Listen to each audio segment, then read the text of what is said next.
रे कवितवा बबितवा रे आका बारू सरे झिझियावा ना गई सका भोर क दे बुस उठ सर सुत गई सका रे चाची खाली हल्ला करेलु कहता रो बड़ी रे मेहनत से झिझिया बनवनी क्यों ना करे खा के टीका लगावनी ए साथी सुनो हो बड़ी रे मेहनत से झिझिया बनवनी क्यों ना करे खा के टीका लगावनी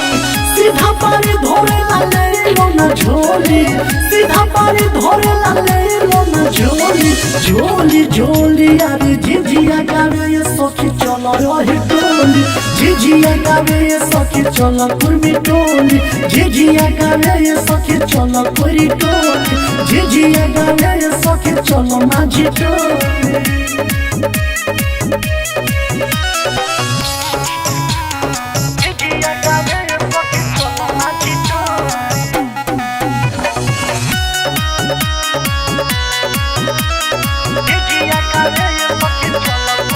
आँखी में अपना लगा लो कजरबा वो न लगी डोली के कजरबा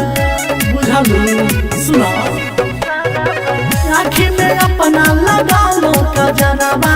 वो न लगी डोली के कजरबा राहों में कोई जाए हो सिखी टोली राहों में कोई जाए हो सिखी टोली झोली झोली अरे झिझिया गावे ये सखी चलो वही टोली झिझिया गावे ये सखी चलो धोबी टोली झिझिया गावे ये सखी चलो चलो टोली झिझिया गावे ये सखी चलो ना बाटा जी के टोला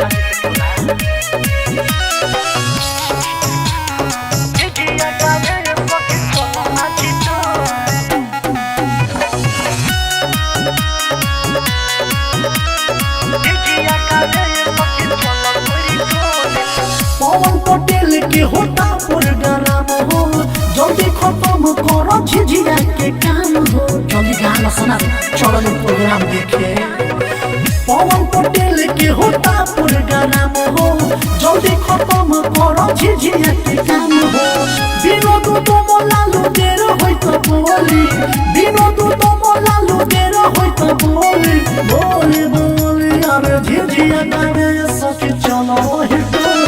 झिझिया गावे ये सखी चलो कुर्मी टोली झिझिया गावे ये सखी चलो कानू टोली आनुनिया लोग के दुआर मत छोड़िया बाल घेरा टा चाउर ले लेना बुझल